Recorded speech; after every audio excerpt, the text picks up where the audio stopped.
Let them know man say that. Kill man alright. Blop, blop. Brrrr.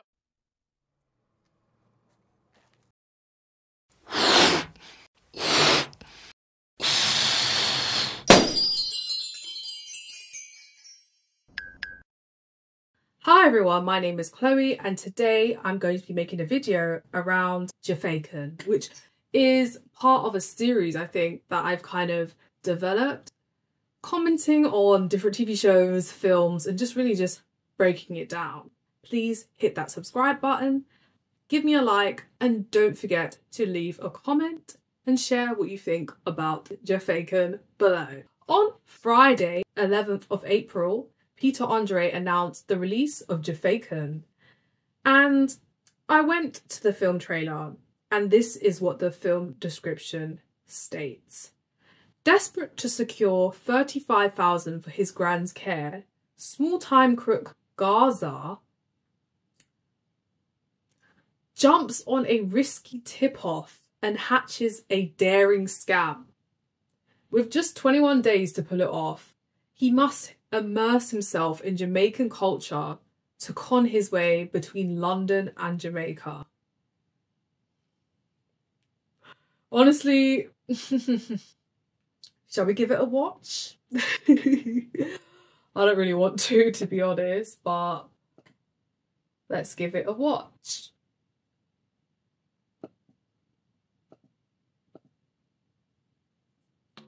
My name is Gary Buckle, wheeler dealer and troublemaker. I wasn't always that person, you know.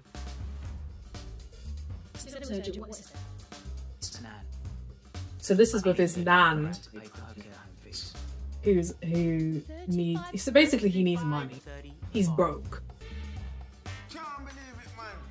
You resemble my father so much. You need about 3 million US. Huh? So what, he said that Peter Andre resembles his father? Did I hear that correctly? Wait, hold on a minute. Wait.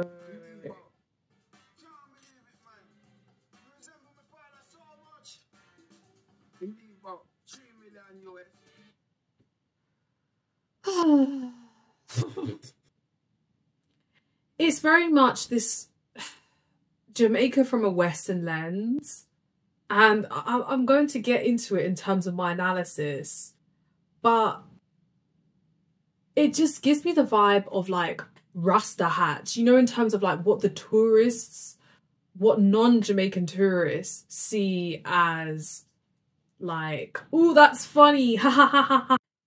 What a masterpiece that is, okay? Alright. For me, I would define culture appropriation as the usage of inappropriately adopting traditions, fashion, and either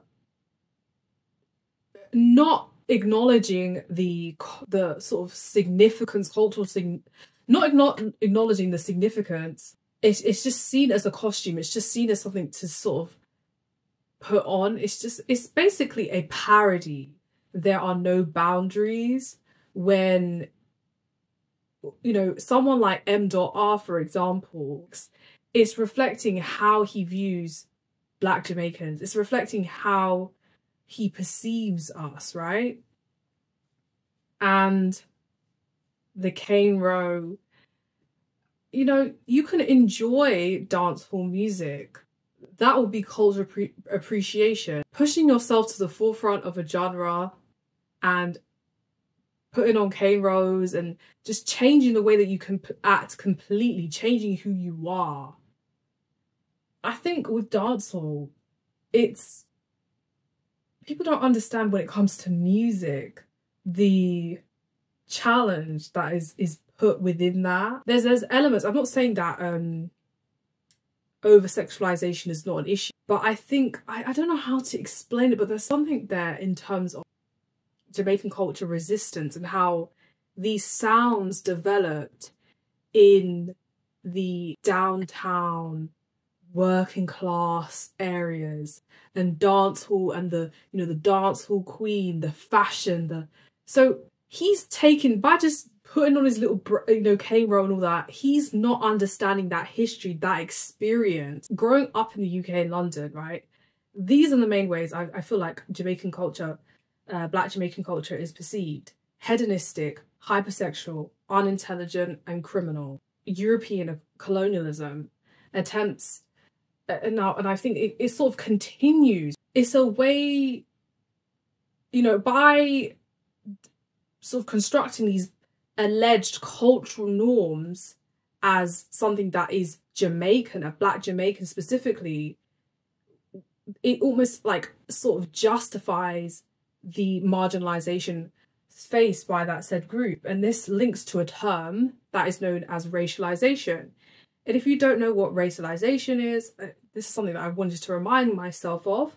It's the process of which specific characteristics or traits are associated with a specific racial group and they're seen as distinct cultural attributes. These perceptions of Black Jamaicans, that there are structural and material consequences.